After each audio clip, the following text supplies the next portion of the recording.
Yo, it's your boy Bernard, and welcome to another episode of the Angry Blerd podcast, where I will be discussing everything nerdy that has caught my eye this week.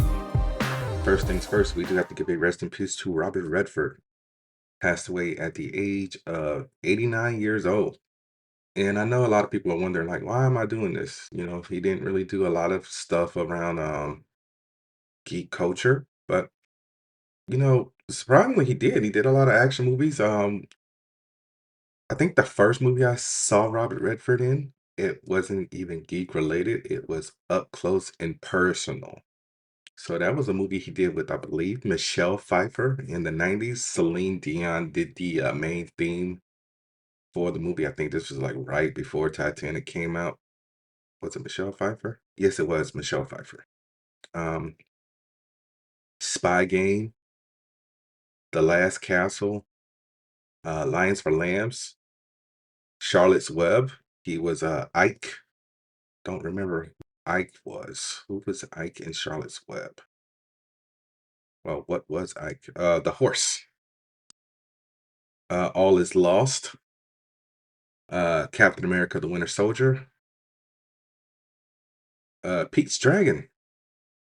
He did a movie called Omniboat, a fast boat Fantasia, which was an anthology movie by the Daniels, who did Everything Everywhere All at Once. He was the voice of Lokia, the Dolph monster. He also reprised his role as Alexander Pierce for Avengers Endgame. So yeah, I mean, not a lot of, geek stuff, but I also cover action movies on this podcast that really don't have anything to do with anything comic book related, things of that nature. But yeah, I mean, 89, long life. Fun fact, a lot of people may know Robert Redford from a meme that they didn't realize was Robert Redford. So it's a movie, it's from a movie that Robert Redford did in the 70s. I think it was called The Way We Were, if I'm not mistaken. And everyone thinks it's Zach Galifianakis. It's the guy in the woods, um, nodding, and everyone for some reason thought that was Zach Galifianakis, and it's just like, good grief. It's the nodding man. So I'm actually looking up the movie right now on Entertainment Weekly. I'm sorry, the movie is called Jeremiah Johnson, and it actually came out in 1972. So yeah, a lot of people see this and they think it's Zach Galifianakis, and I forgot the name of the movie. I told my friend about it. Uh, my friend Jared, who's been on the podcast, who said that Christian Bale was the greatest Batman ever. Um, yeah, he was like, "Oh, all this time I thought that was Zach Galifianakis." I'm like, "Bro, you see a big guy with a beard and long hair, you automatically assume it's Zach Galifianakis." The main difference is Robert Redford is he's jacked in this movie, like he's kind of husky when Zach Galifianakis was just fat. So yeah, man, rest in peace, Robert Redford. You never know when it's gonna be your time, but like I said, 89, long life, Butch Cassidy and Sundance Kid, Electric Horseman, Captain America, Pete's Dragon. All right. My next story is simply this. The Vision Quest series that, was announced basically like right after WandaVision ended has gotten some cast news, and that's Mary McDonald, not McDonald, has joined the cast, and I'm looking at her filmography right now. She's from Wilkes-Barre, Pennsylvania, hometown of rock band Breaking Benjamin. I haven't seen her in that much stuff. Like, I'm looking at film right now. She was in Blue Chips, Independence Day. Oh, she was in Sneakers with Robert Redford. Um, Donnie Darko. Okay, she was Rose Darko, Donnie's mom. If you want a movie that just makes you question everything, just watch Donnie Darko. And I don't mean question everything in life. I just mean question everything about the movie, because it's like, did that really happen? Was it a fever dream? Can someone please explain this movie to me? Scream 4. She did the animated Witcher movie, Nightmare of the Wolf. She played Lady Zerbs. Zerbs. And as far as TV goes, she was on ER, Touched by an Angel. She did several episodes of Battlestar Galactica. Um, Something called Mrs. Harris with Ben Kingsley. The Closer, which was a show that had Kira Sedgwick on it. Veronica Mars. She was on The Fall of the House of Usher, if you like that Mike Flanagan horror stuff that's on Netflix. Yeah, no idea who she's playing yet. So that's all the information that we have on Vision Quest, a show that's been, announced about 4 years ago, whenever WandaVision debuted. But yeah. So my next story is simply this. We got a little bit more intel on Man of Tomorrow, uh, which was still, I guess just basically was talking about um everything DCU related on this Howard Stern interview because like more stuff just keeps coming out. Like, did they like split it into like parts? I guess. But anyway, so James Gunn was talking and he said that I think I already told you guys about this part last week. He said that it's more of a Lex movie as it is as much of a Lex movie as it is a Superman movie. But he also said that Green Lantern could beat Superman. And that caused the internet to lose their mind because he didn't say which Green Lantern. He never said if it was Hal Jordan, Guy Gardner, John Stewart. I mean, those are the only three that are in the DCU at the moment. But he said that, Green Lanterns are is pretty powerful. But he was also in the context of this, he was talking about the Lantern series. So is he talking about John Stewart or Hal Jordan? Because I've read comics where I've seen Hal Jordan beat Superman. Not like, immobilize him, but like take him out. And the comic I am referring to, it may be Green Lantern Rebirthed. It may be Blackest Night. I can't recall because it's been so long since I read them. But it was somewhere in the Jeff Johns Green Lantern run. That much I can tell you for a fact. What is my next story? Yeah, I'm still just trying to think of like, I mean, you can probably Google how many times uh Green Lantern has fought Superman, and even then, it will take you down a rabbit hole of okay, what Green Lantern are we talking about? Are we talking about John Stewart? Are we talking about Hal Jordan? I don't think Guy Gardner has ever beat anybody. Guy Gardner has been beat by people like Batman knocked him out with one punch. Before One Punch Man was a thing. Anyway, my next story is trailer time. So I'm doing trailer reactions to Splinter Cell, whatever the name of the Splinter Cell anime is, Deathwatch, and the Anaconda movie with Paul Rudd and Jack Black. So let's go ahead and start the Splinter Cell trailer.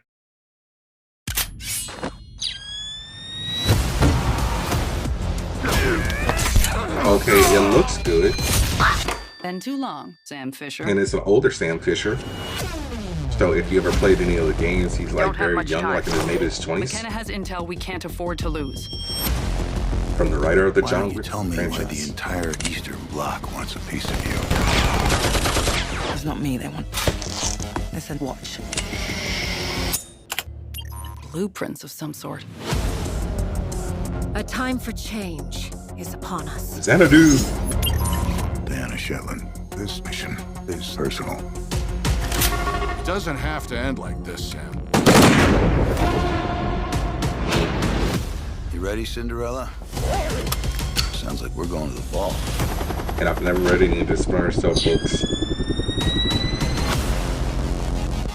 Get up close, gather intel, avoid blowback.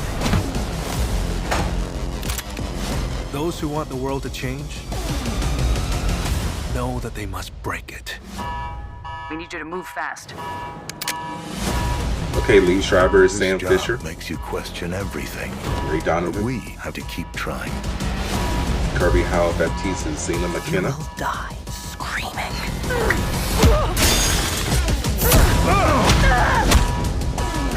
I mean, who are part of the cast? done with you.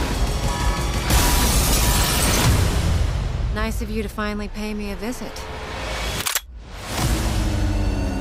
Tom Clancy's Splinter Cell Deathwatch. Netflix, October 14th. So it looks good.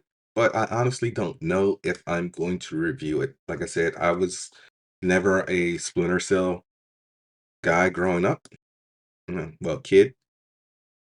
I never read the books, and I really hope I don't have to like know a lot of Splinter Cell lore to watch this series. But I'm probably gonna watch it, but not review it. Like I just got around to watching the first season of Tomb Raider. Still haven't watched Devil May Cry, so I'm just taking my sweet time with this stuff. If it's not in theaters, I'm not really rushing, unless it's something that like hit like the zeitgeist and like everyone was like made it a craze, like Wednesday, which I'll be reviewing the last 2 episodes this week. On this episode. All right, next trailer, Anaconda. Let's check it out. Paul Rudd, Jack Black on And Christmas. 5, 4, 3, 2. You don't say the last. It's okay. Anaconda. I don't want to wait, man. Doug, what are you talking about? Let's do it. Let's reboot Anaconda. Yes. Wait, What? Sony. This is gonna be the adventure of a lifetime. We've dreamed of making this movie ever since we were kids. Was that Bandy What does it Newton? cost to get this thing made? $2.5 million. We've approved a loan for up to Yep. $9,400. $9,400. That's what's his name? I can't remember. Indie style. Run and gun. Steve Zahn. Boat, a script, a snake handler, and a real snake. Claire, you and I will star in it. I love you, Derek. Kenny, you shoot it. Here we go. Doug, you direct. Action! Put your face right up next to the snake. Oh wow. Maybe it'll be okay. Coding. This is Anaconda. And we no longer have a snake for our snake movie. We have to go out in the jungle Thing. It's white people's situations. and find another one.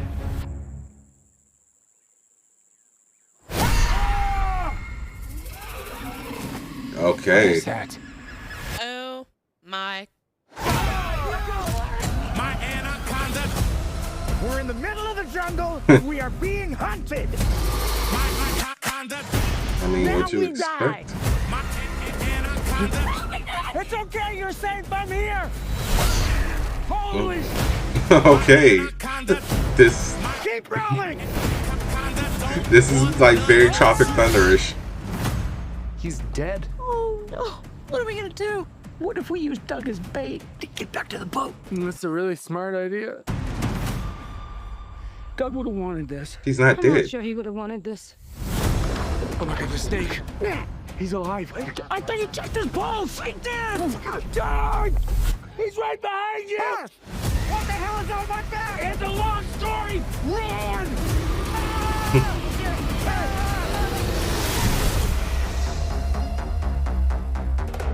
All right.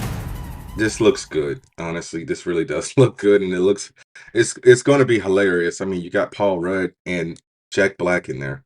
It's Steve Zahn. Steve Zahn does a lot. Does Steve Zahn do serious movies, or does he only do comedies? Now that I'm thinking about that. Daddy Daycare, National Security, Strange Wilderness. I don't know, but this looks good. This comes out on Christmas, so the plot is two best friends who go to the rainforest to remake their favorite movie, which is Anaconda, and then they're put in danger when an actual giant anaconda appears. So I'm glad they actually used Sir Mix-a-Lot "Baby Got Back" and not Nicki Minaj's horrible Anaconda song, because that song is ass. All right, what's my next story? What do I got? What do I got? What's on the list? Oh, it's another trailer reaction, but it's for video game stuff. So I told you guys about Marvel Cosmic Invasion. It's the side-scroller beat 'em up that will be coming to I believe all systems. But I plan on getting it on PlayStation. So they dropped a trailer with a roster update, which will include Black Panther and Cosmic Ghost Rider. So let's check this out. It's going to be rated E10 for everyone.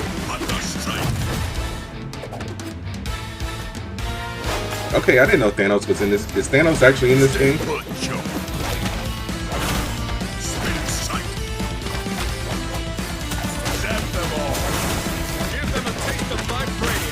really can't wait to play this game going forward. Spirit of vengeance. Let's ride together. I'm fired up. Go crazy, Buzzball. I forgot. Okay, Thanos is in the game.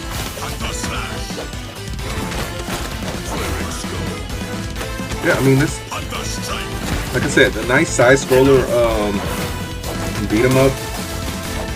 It just takes me back to my childhood days because nowadays everything is freaking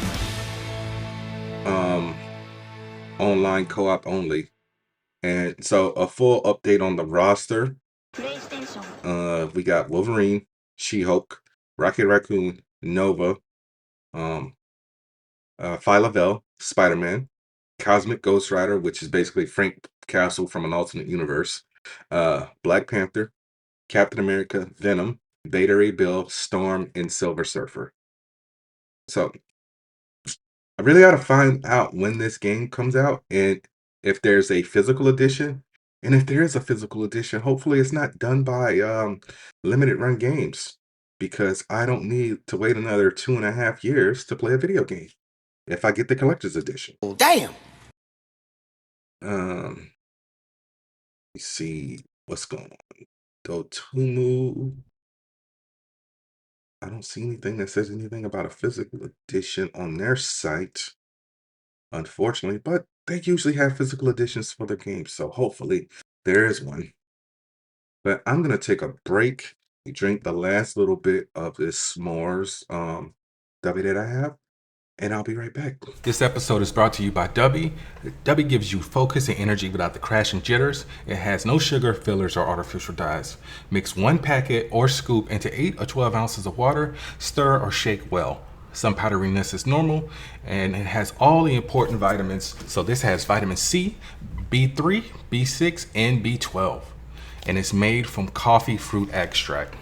So drink it and go conquer a task, and go to debbie.gg and use my promo code angryblerd10 at checkout to save 10% on your order.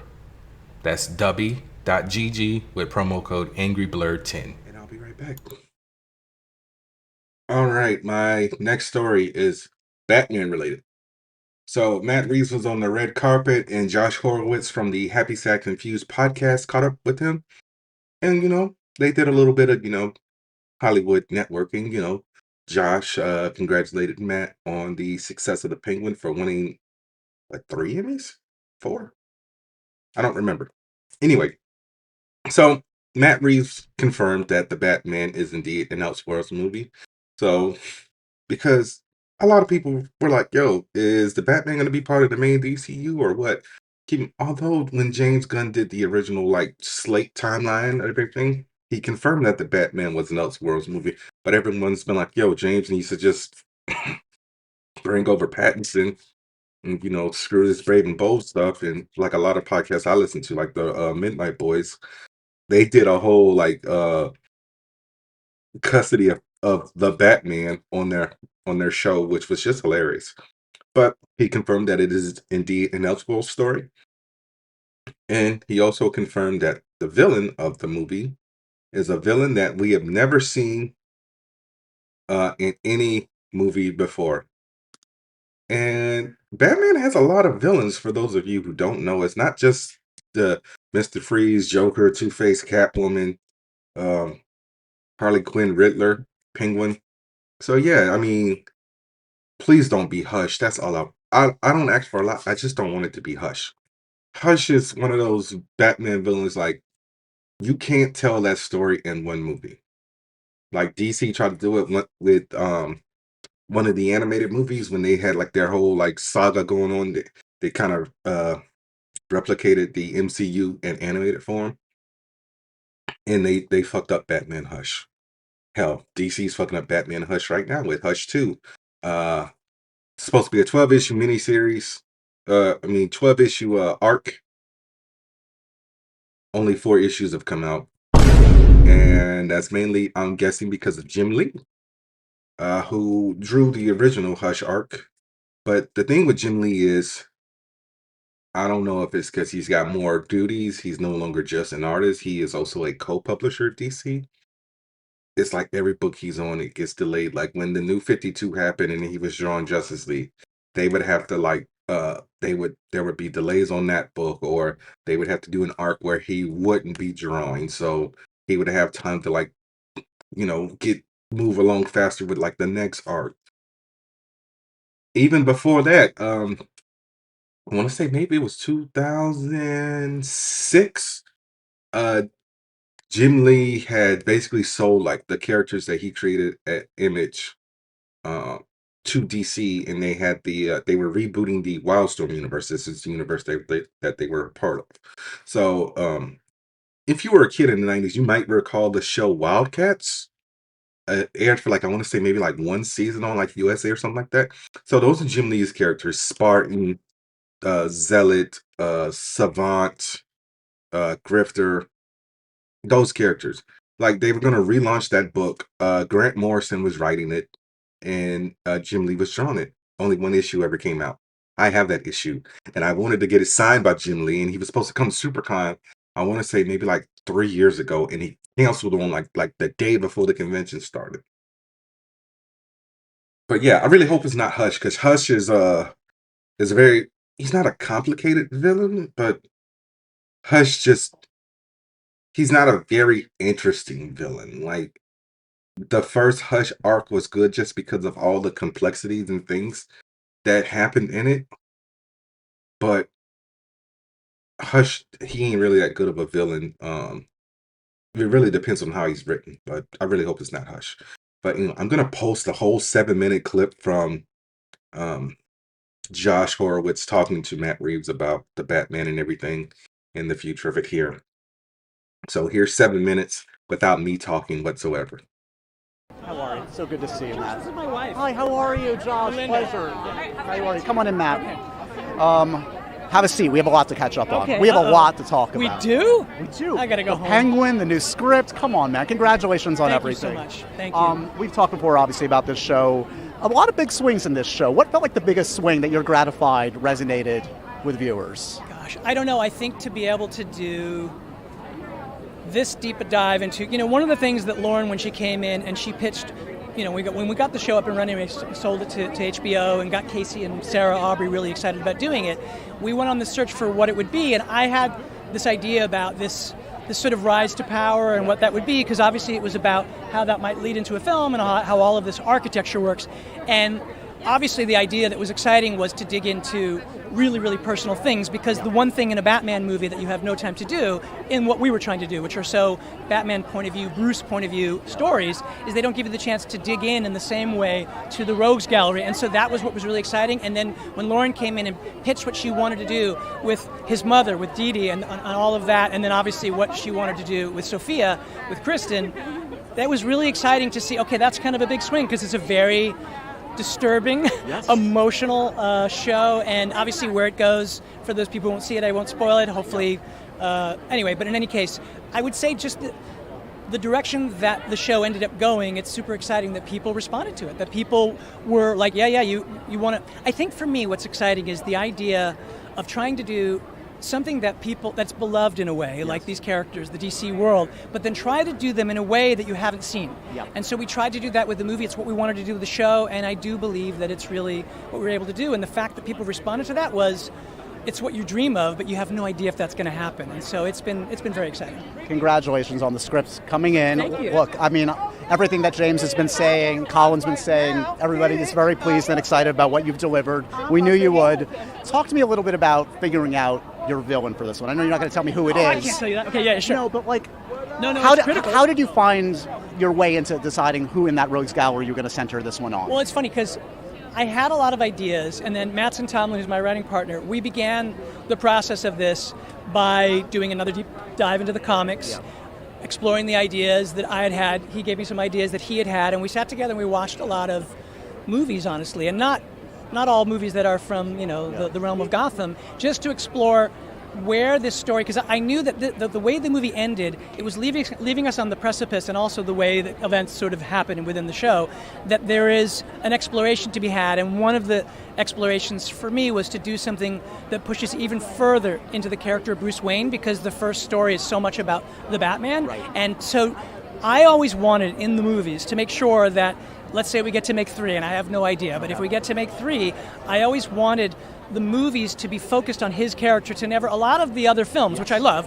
when you get overwhelmed by... Well, once you get past the origin tale, which we didn't quite do, but we did something that referred to his origins, then you start telling the Rogues Gallery story, and that character's sort of arc. And I never wanted to lose Rob at the center of these stories, and so that is really what we set our aim on, and so picking the right villain that digs into what that does, that sort of goes into his past and his life, that was what drove that sort of discussion, and I won't tell you where we ended up, but we're super excited about it. And I will say, it's never really been done in a movie before, so we're excited, yeah. So when we talked a couple years ago, after Batman came out, I asked you about Robin.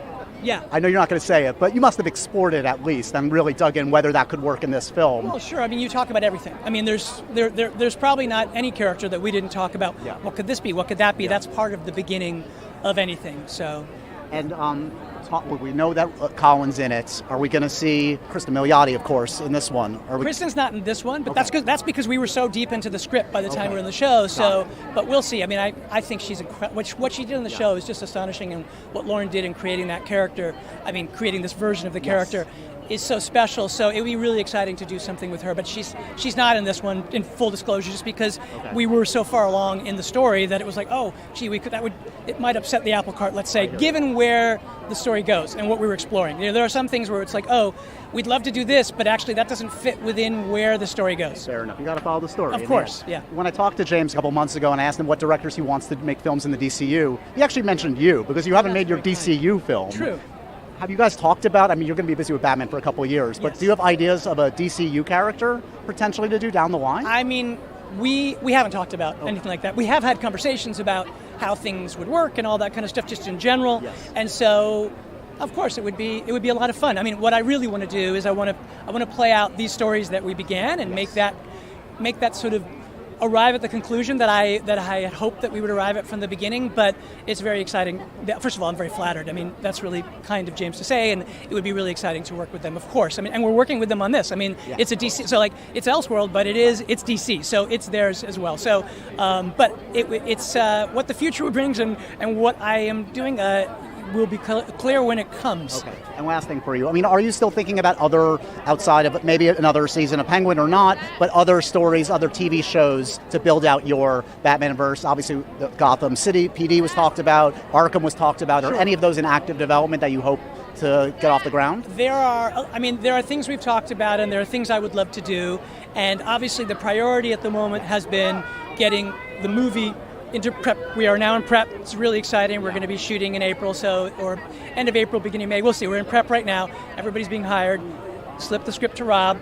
Had a conversation with him about it, which is very exciting. Yeah. So that is really what the priority's been. But from the beginning, I said that there were certain characters and certain things I wanted to do, and so I'm hoping now that that's in, those conversations will begin again in earnest. But obviously the other focus is that we're exploring with Lauren the idea, is there a story for another season? It wasn't the intention, but what came to life in it is such a special thing that if we can find something that we think is truly a story that's better than the first and we're telling, then we know that Colin would be up for that. But short of that, he's not going to be up for it. None of us are going to be up for it. Lauren won't be up for it. We won't be up for it. So the answer is we'd love to do more things, but they have to be things that, first of all, fit within whatever. But I mean, obviously, I'm not in control of all the business plans of DC, but I have things that I would love to do. I'll put it to you that way. I trust in your judgment, Matt. Congratulations on the show. Excited for Batman Part 2. The conversation continues. Yes, thanks, buddy. So much. Appreciate you always. Thanks, man. Yeah, Thank you. All right, my next story. This is related to the Resident Evil movie that Zach Kreger will be writing and directing. And I think this is the second bit of casting news that we got on this movie. Because I'm trying to think who was the I feel like we got a lead on this movie so far. Yeah, Austin Abrams was confirmed to star. But we also got confirmation that, oh, he's from Florida. Who the hell did he play on Euphoria? Sorry, Paul Walter Hauser has been confirmed to be starring in the movie as well. Is he in I'm sorry, I'm this Austin Abrams guy. I'm trying to think like who the hell does he play on Euphoria? Ethan Daly. Who the fuck is that guy? Uh, Who the fuck is I don't know. I really don't remember him on Euphoria at all. Anyway, but it's also been so long since I watched Euphoria because the first season was like 5 years ago. Next bit of casting news. It is in regards to Scary Movie 6. So we already know Marlon Wayans is coming back as Shorty. I told you guys last week he lost about 60 pounds of muscle to reprise his role as Shorty. But Lachlan Monroe will be returning to Scary Movie. And everyone's like, who the hell is Lachlan Monroe? He was in the first Scary Movie. So the character he played, I am going to his filmography right now because I do not remember his character's name. But everyone's seen Lachlan Monroe in various things. So he was in Dead Man on Campus, Night at the Roxbury, A Murder of Crows. He played Greg Felipe in Scary Movie. So he was, I guess, the Freddie Prinze Jr. character that was and I Know What You Did Last Summer. He was the guy with the little meat. That's all you got to say. All right. I was trying to work my way around that, but screw it. He was also in White Chicks, Freddy versus Jason. He played um Betty's dad on almost said on Veronica. On Riverdale, where he was a serial killer. He was in the Benchwarmers, Hack. But yeah, he will be returning to Scary Movie. Didn't know he was Canadian. He was in the first season of Peacemaker. It makes sense. I mean, pretty much everything is shot in Canada nowadays. So he was in an episode of Psych. This is for Loco. He played Steve Rollins in the episode Sean and the Real Girl. Don't know what season that is because Wikipedia doesn't list what season it is, but it was 2012, so season 5 or 6. Also forgot he was on Arrow. Anyway, my next story is simply this. The devil will remain in Hell's Kitchen. Daredevil Born Again has already been confirmed for a 3rd season. So they will start shooting season 3 next year around the time season 2 premieres. So that is good news. Like I said, I am very excited that Kirsten Ritter has been confirmed to be coming back. And I told you guys that Mike Coulter will be joining them at NYCC, which just pissed me off because they have an AI Stan Lee there that can talk to fans. It's like, yo, let that man rest in peace, okay? Disney decided to do the good thing and not, deep fake him or have like a stand-in in AI or CG him into any movies post Endgame. It's like, stop it. And if his estate or his daughter decided to let New York Comic Con do that, you suck. And if New York Comic Con did that without their consent, you guys suck. But yeah, hopefully, at this panel at NYCC, we find out that Luke Cage is indeed returning to Daredevil. Also, Batman. Back to Batman. This has no relation to any film news, but Batman issue 1 came out about 2 weeks ago, I want to say. And it has sold 500,000 copies. And so far, this is the best-selling comic book of 2025. Like I said, issue 1 came out about 2 weeks ago. I feel like Deadpool Batman is going to outdo that since that just came out. And I told my friends about it, and all of them bought copies. I actually need to go to the comic book store and pick up my copy while I'm dilly-dallying. So yeah, 500,000 copies for 2 weeks. Oh, also, fun fact, as I'm recording this episode, it is National Batman Day. And I don't know, like, if it's like the thing with, like, does National Batman Day actually like work like the same way as Thanksgiving? Like how Thanksgiving is always the last Thursday of the month? Is like National Batman Day like always like the 3rd Saturday of the month? Because it always fluctuates. And it's just like, can we just get like a consistent day so I can let the people know? Anyway, next story, final story actually before I do the reviews. Fantastic Four First Steps will be hitting digital this coming week on the 23rd. So that is what, this coming Tuesday? So you can buy it, rent it on Fandango, Apple TV, Prime Video, wherever you get your digital movies. But if you want the physical edition, like me, we have to wait a month, unfortunately. That will be hitting stores October 14th. Also, the 23rd, the Blu-ray of Superman will be out as well. So, yeah.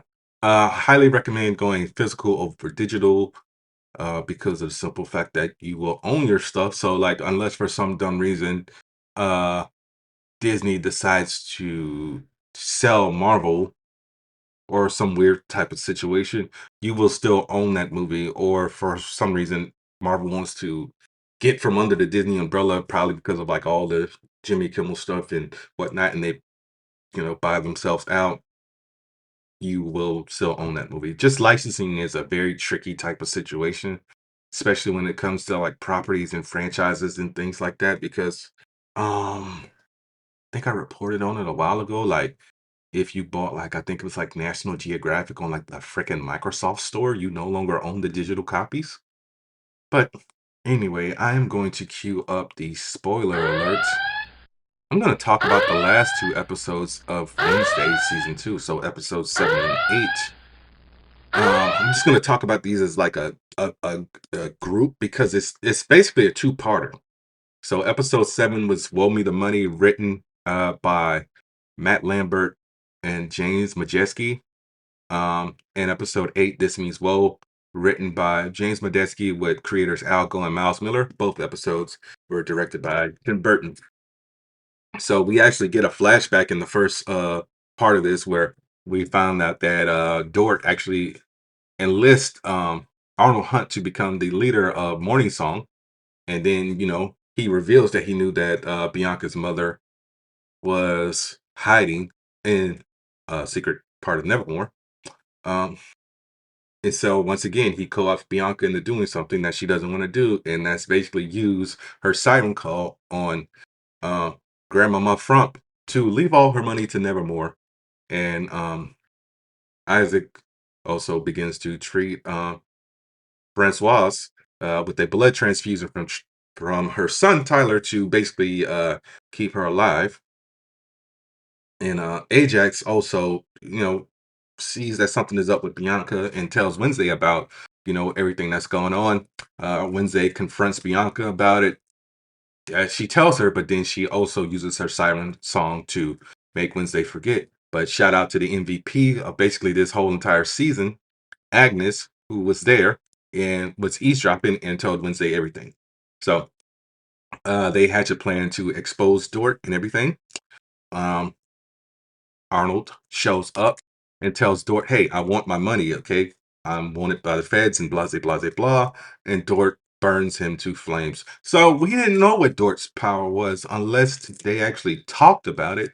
Or am I just forgetting that he might have used his pyrokinesis in a previous episode? But yeah, he burnt the man alive through a skeleton in the fireplace. So at the what's it called? The masquerade ball, Enid and Agnes do a dance. When Agnes goes invisible, takes Dort's pendant, which prevents him from being hypnotized by the sirens. Bianca calls Dort and Morticia up on stage to thank them for throwing this masquerade ball. She uses her siren song on Dort, has him expose his entire plan, and reveals that he also killed Arnold. He tries to get away. Ajax turns him into stone, but Dort also accidentally shoots a flame up to the chandelier and basically kills himself. Meanwhile, we also find out that Isaac kidnapped Pugsley. So Wednesday actually finds out via seance that Pugsley will be used by Isaac to generate energy for the machine that will cure his sister of her hide powers. And we also get a flashback of finding out that Morticia is the reason why Isaac died, because Isaac, when they were students, tried to use his machine to cure his sister Francois, and was going to use Gomez as the energy source. So that's why Gomez no longer has powers, because apparently Gomez, I guess all the Adams men have electrical powers. So um we also get Thing's backstory. So it turns out that Thing is Isaac Knight's right hand. And I felt so I started to put it together like um over time, just because of like this season, like talking about, when he went to the the appendage meeting, I guess. And I was like, oh, okay. Thing is an anagram for night. So Wednesday goes to the woods, the skull tree, and that's where we get the big reveal that Thing is actually Isaac Knight's right hand. He stitches him back on. They bury Wednesday alive. Agnes is there. Once again, undercover, she goes to Enid, who locked herself up because um, if she does not get locked up and she becomes a true alpha, she, she will stay in wolf form and never be able to change back. So uh, Enid goes full alpha, uh, digs Wednesday up, and runs off into the woods. Meanwhile, the Adams family all go and save Pugsley from Isaac and the rest of his family. Meanwhile, unknown to Tyler, um, his mom told his uncle, "You're going to cure him instead." So Tyler is actually strapped down while Pugsley is being used as an energy source. Wednesday frees him. Isaac gets attacked by Tyler, which causes Francois to fight Tyler before she falls to her death. The lab once again explodes, um, and everyone survives. So actually, the premonition changed from Enid was going to die to Adams was going to die. And I honestly, for a minute, thought Morticia was dead. I'm like, nah, y'all can't kill Catherine Zeta-Jones like this. But no Adams died. Wednesday and the Adams family convinced Thing to wake up and take your power back. So Thing actually fights Isaac and rips out his heart and kills him. Um, Nevermore once again shuts down early because of all the shenanigans. Um, Capri, who is Billy Piper's character, invites Tyler to join a secret pack of hides. Meanwhile, Tyler accepts accepts the invitation. Wednesday is going on a search with Uncle Fester to head to like the north to find Enid. And Wednesday has a premonition of her aunt Ophelia, who surprisingly is alive. Meanwhile, Ophelia is writing in her cell that Wednesday must die. So I'm like, ooh. Very good season. I really do feel like this show should have like 10 episodes, but 8 might be that sweet spot for Alan Miles because they pretty much like write like a good chunk of the episodes. Like I think they write at least 4 or 5. So they wrote episode 1, 6, 8. Okay, so they only wrote 3 this season. But they wrote a lot of they wrote half of season 1. So yeah, overall, all in all, the season was good. Like I said, I just wish it was just a little bit longer, but beggars can't be choosers. So I really can't wait to see what is going to happen in 2028 when we get season 3, because I really feel like it's going to be that long. And I was really hoping that Gomez will get his powers back from the explosion, but unfortunately, that was not the case. So yeah, that sucks for Gomez. Still the only Adams in the family with no powers whatsoever. And I also thought Thing was going to die, uh, because the way they made it seem, it was like, oh, he gone. But all in all, 10 for me. All right. Alien Earth, Episode 7, Emergence, directed by Dana Gonzalez, written by Noah Hawley and Marina Melnick. So Smee figures out that Slightly is doing something nefarious when he goes to his room and he's like, yo, what's going on? And Slightly is acting a little bit weird.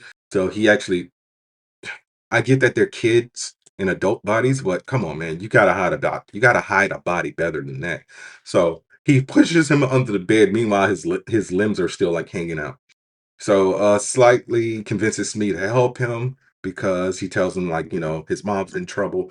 So they get back, they try to smuggle Arthur Arthur Sylvia out, and um Kirsch tells them, yeah, you're gonna be late to your appointment. You better take that elevator. And Wendy finds out that Toodles is dead, but Boy Cavalier is obviously nonchalant about it. He's like, whatever.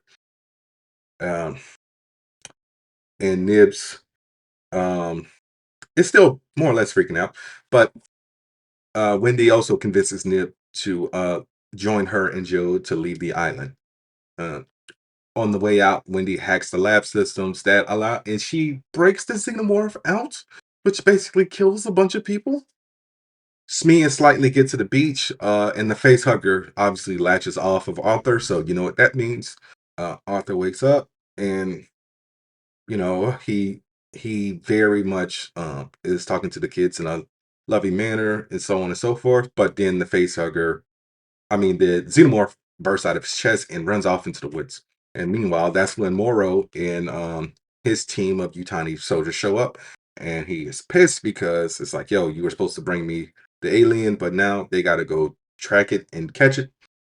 Uh, Kirsch reveals to Boy Cavalier that the Oculus is the one that caused the accident, which got Toodles killed, and all this shenanigans to happen. And now Boy Cavalier is obsessed with it, and he shows it like the first three numbers of pi, and it does like the next two, which was like 5, and I don't remember pi. No one remembers past 3.14 because it doesn't matter. And then I really feel like that thing is going to get Boy Cavalier in the end. Joe, Wendy, and Nibs make their way to a boat on the beach, but they are surrounded by Joe's two friends who were in like episode 2 and a bunch of other Prodigy soldiers. Nibs rips one of their jaws off and starts fighting them. Wendy also lets the alien kill a bunch of them. And Joe shoots Nibs to basically like incapacitate her. And Kirsch catches Morrow and the rest of the Utani guys. So I really feel like Boy Cavalier might use one of those guys to let the Oculus take hold of one of them, but I really feel like it's going to bite him in the face, or in this case, in the eye. So yeah, we got one more episode of that. Uh, and hopefully that turns into like a whole thing. But yeah, man, I really don't know where we're going with this season. Like, is Prodigy going to get bombed or what? But anyway, let's go ahead and talk about Gen V. So Gen V came back, and these first 3 episodes were a lot. So Emma and Jordan are still in the Almeria Center, but they are eventually allowed to re-enroll in Godokian as guardians, thanks to Kate. So I don't know what type of deal she made with Homelander, but they have to basically kiss the ring to support Spot's version of whatever happened with the Woods. And Kate's like, where's Andre? Jordan, Emma snap on her like, why are you acting dumb like you don't know? She really didn't know, but unfortunately, they did write the passing of Chance Perdomo into the season. So Kate reads their mind. She finds out what happened to Andre, and it's just basically they're very distant with each other. We also find out that Marie escaped Elmira. Emma recognizes that the new dean is Cypher, but she also recognized him as a staff member of Elmira. So Marie has been looking for her sister since she escaped, and Dognot, who is basically played by Zach McGowan, is basically a bounty hunter. He tracks her down, but she gets saved by Starlight, who asks her to help her find out what the Odessa project is, which was something that Thomas Godolkin started. And Emma and Jordan find Marie due to the fact that one of the people she saved, who were Starlighters, were being attacked by Homelanders, and they basically put the video on TikTok. So they tracked her down, and Kate followed them, and they basically Kate was going to knock out Marie, but then Jordan used okay, so when it comes to Jordan, I'm gonna say either him or her because as we all know, Jordan can transform from male to female, and Jordan identifies as non-gender because each version of Jordan has a different power set. So she knocked out Kate with some kinetic energy, which basically cracked her skull open, and they left her to die. So episode 2, Marie returns to Godot with Emma and Jordan, and they kind of talk about what happened to Kate, who is now in a coma, according to Cypher. Emma says that, you know what, we should just kill her. Sam goes to see Kate, and Kate grabs a nurse, which basically mentions Emma's name, and basically the nurse goes crazy and causes her to kill another nurse. Polarity returns to the university to become a professor after Emma told him what happened with Andre. So Andre, if you recall in season 1, we find out that Polarity's powers are killing him every time he uses them. Bit by bit, that's what caused him to have like the aneurysms and, kind of like go off the rails in the first season. So Andre tried to move I think they said like a 15-ton door, which basically caused him to have an aneurysm and die. So Cypher has a conversation about with Marie, and tells her what happened. But he also gives he gives Marie the Andre's medical file. And Emma and Emma and Polarity, they go to the records room and they actually find out that Odessa was a group of infants who were basically meant to be like super soldiers, and they all died with the exception of Marie. And Kate eventually wakes up from her coma. Just as soon as like Cypher entered the room, and we still don't know what Cypher's powers are because Kate tried to use her powers on him in the first episode, and he basically threatened to put her good hand in the blender, which he was making like a weird smoothie with like raw chicken in it. So third episode, Marie is trying to figure out where her sister is, but she gets in contact with her auntie Pam to discover that she was actually conceived in a laboratory via in vitro via VOT, and Cypher was actually one of the doctors that helped deliver her. And she also finds out that her aunt Pam raised her sister, and her sister obviously doesn't want anything to do with her due to what happened with her parents. Kate returns to Godot with no powers, and she tells Cypher, we basically need to come clean with everything. And Cypher's like, do you really want that to happen? So he kind of basically blackmails her into saying, hey, I'm going to tell Homelander you ain't got no powers and we're going to kick you out and you're going to be on your own by yourself. And Sam is basically going through it like this entire season, and he wants Kate to basically take all of his feelings away like she's been doing since season 1, but she can't because she has no power. So he starts wigging out and going and fighting Jordan, and then those two end up getting high and watching that puppet show that he likes. Emma ends up joining the resistance because she finds out who's been leaving like the Starlight banners around at the coffee shop. And Jordan and Marie have sex, I think in like episode 2, but Jordan also tells Marie that they love her. And Jordan reveals that Andre is dead and that the Starlighters did not attack Kate, but I did it. I did this to Kate. And yeah, a lot has happened in these 3 episodes. It was a lot to take in, and I honestly wish I would have watched them week by week. Not week by week, but like day by day. So like, because the show debuted on Wednesday, so I should have just did an episode a day because it was a lot to take in. And me being an empathetic and sympathetic individual, I did get a little bit choked up when they started mentioning Chance Perdomo and like how the first episode was dedicated to him and everything. So that was hard to watch. But so far we are going in like overdrive with this season. I think we only have like 5 episodes left. And yeah, I mean, it's gonna be a lot. So I really don't know where we go from there. Yeah, guys, that was another episode of the Angry Blerd podcast. Be sure to rate, review, subscribe, tell a friend to tell a friend. Go to w.gg. Use my promo code AngryBlerd10 at checkout to save 10% on your order. I don't know how I'm going to do next week just yet because I like to get very personal with you guys, but last week one of my aunts passed away in Fort Lauderdale, so usually when I record on Saturday,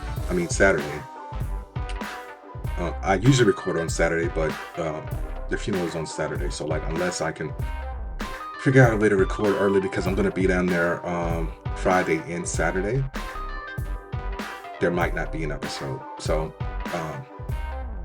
if I record next week or the week after, I will be reviewing the season finale of Alien Earth and Him, the Jordan Peele produced movie that stars Marlon Wayans and Tyreek Withers. And then the week after that, I'll be recording a review on Afterburn because that movie just got released out of nowhere. Like, remember when I did the original trailer, it didn't have a release window, and all of a sudden, like on Thursday, oh, Afterburn comes out tomorrow. I was like, wait, what? So yeah, this past week has been a lot for me, guys. But I will see you possibly next week or the week after. Peace.